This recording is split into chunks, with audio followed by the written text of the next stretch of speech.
That sound, of course, is the sausages actually cooking.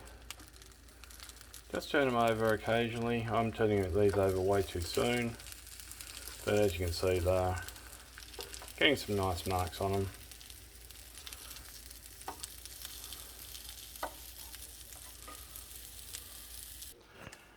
Other things we will need will be a chopping board, a knife. Make sure the knife is nice and sharp because we're going to be cutting up some onions. So we don't normally use Spanish onions to cook with. They're normally something that is actually used in salads and all the rest of that side of stuff. So, but you use what you've got. So give me 2 secs and I will, oh, this is going to be fun. I have no idea how I'm going to do this next stage.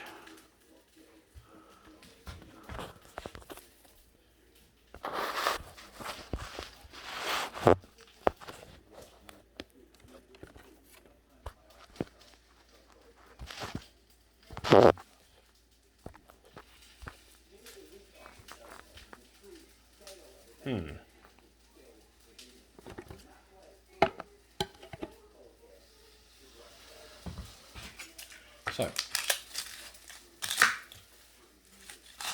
cut the end off, spin it, cut the other end off, spin it. If you want, do that. It just ends up gives you one area that you got to peel. Simple as that to peel and or do an onion. Whoops. As I said, some of this is going to be a whole new experience for me. And yes, I'm very much aware that we probably should have cleaned up the bench beforehand, but oops. So that end,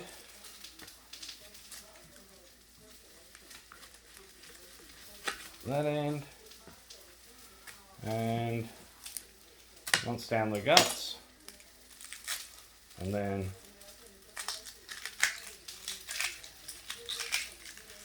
thankfully onions are still fairly cheap, so it doesn't matter if you throw out one layer. It's a nice easy way to actually do it.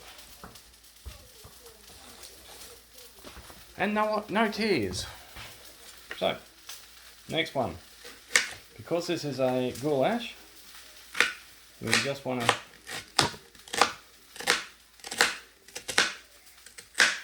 I know you're on the wrong side to actually see all this. I still have my fingers when cutting. Oops. Fingers underneath your knuckles. Yeah? Because by putting them underneath your knuckles means you're not going to cut your fingers off. And I like my fingers.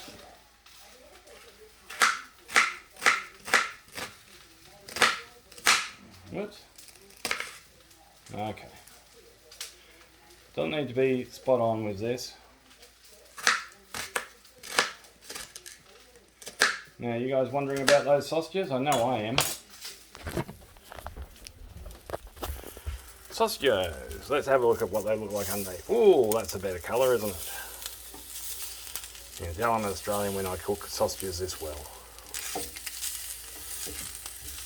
There we go. So, you're going to put that on pause and we'll come back in. You don't want to overcook them. So, we're getting close to where ideally I want to actually set them to one side. So, I'm just going to turn them one more little bit. And then I'm going to turn the gas off. So they've got a nice tan to them. So the gas goes off. Make sure. And now we just leave them, well, to cool down in reality. So this is a two-part process. We cook the snags and then we cook up the onions and caramelise them a little, etc, etc. Okay, back to. You want the sausages to be about so you can actually end up handling, yeah? They're getting pretty close, so I would end up, I reckon I'm just about ready to take them off the stove, so give me 2 secs. Just before I do that,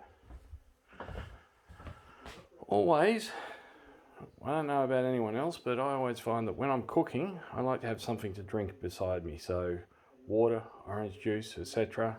I often mix water and orange juice together, so as that way there's less sugars that I drink. Flame is back on. Pot at present is clean. Well, fairly clean, good enough to cook in. So, now we add the onions. In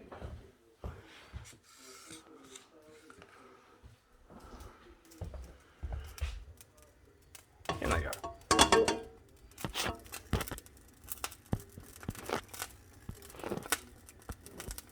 Yes, I am using my phone as a scraper. Revolting, isn't it? Just as well, over the next few minutes, the onions will burn off everything. So, we just put that in. We need just a little splash of oil.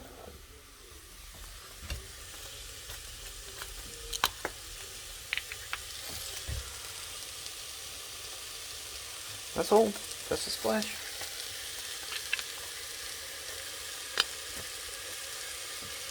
Okay, so a splash, if you aren't 100% certain, there, think of it as maybe around about,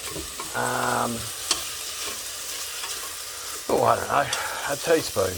That's all you really need. You just need something to wet the bottom of the pan, yeah? Okay, we now leave that to cook. So that's going to fry off, and I'll show you the next stage in a couple of seconds. I picked this honey up in Queensland about, I don't know, maybe around about 3, 4, 5 years back. As you can see, it's rather lumpy and all the rest of it. On a bit of toast, it probably is not going to work to crash up, but as a addition,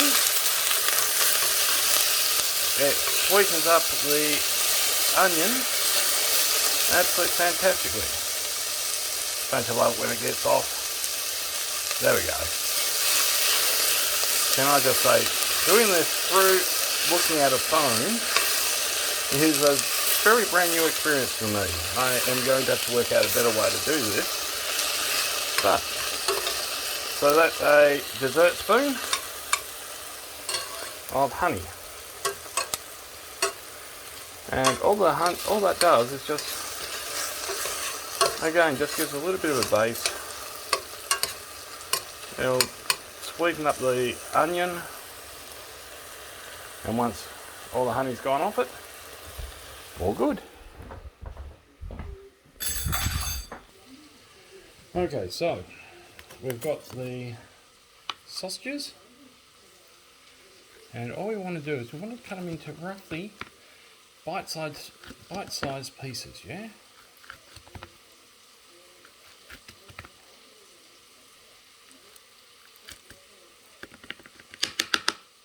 Right. So as you can see, they're just cooked all the way through, yeah?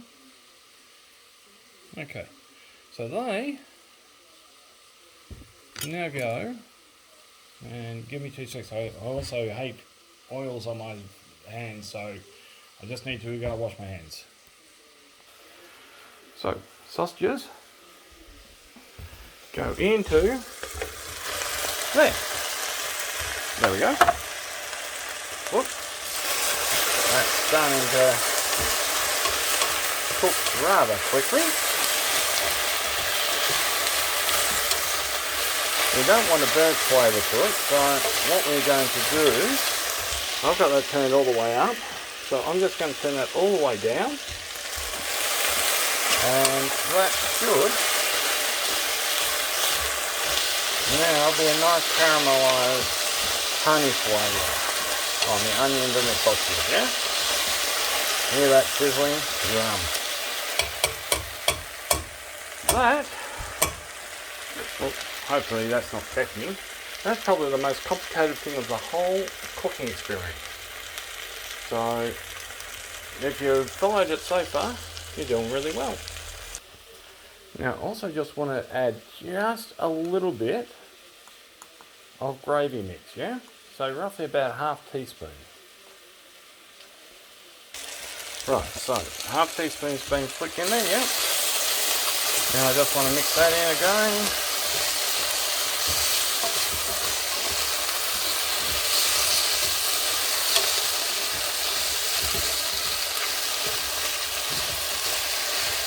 And there we go. Whoops. Now I normally measure tomatoes by cans. You can use fresh tomatoes, in which case I'd probably be going 2 tomatoes to every can, but I always work on this basis. So I just wrinkle up. And I know some people actually struggle with this for some reason. And doing it single-handedly, I can understand that. So, here we go.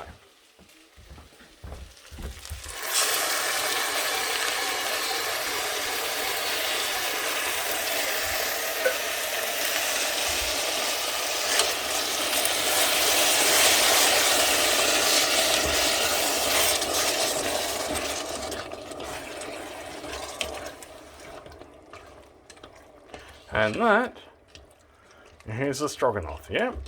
So, what can you put this on?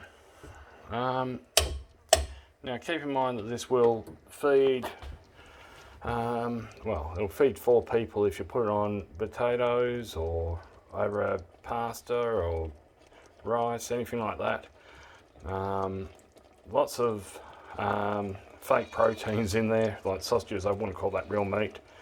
But yeah, now we simply turn that off and let that end up just sort of soak through everything. The flavours will mix, and I will go and end up work out what I'm going to use as a base. Probably spaghetti for tonight. I reckon that will work. Okay, hope you enjoyed my cooking class. Catch ya!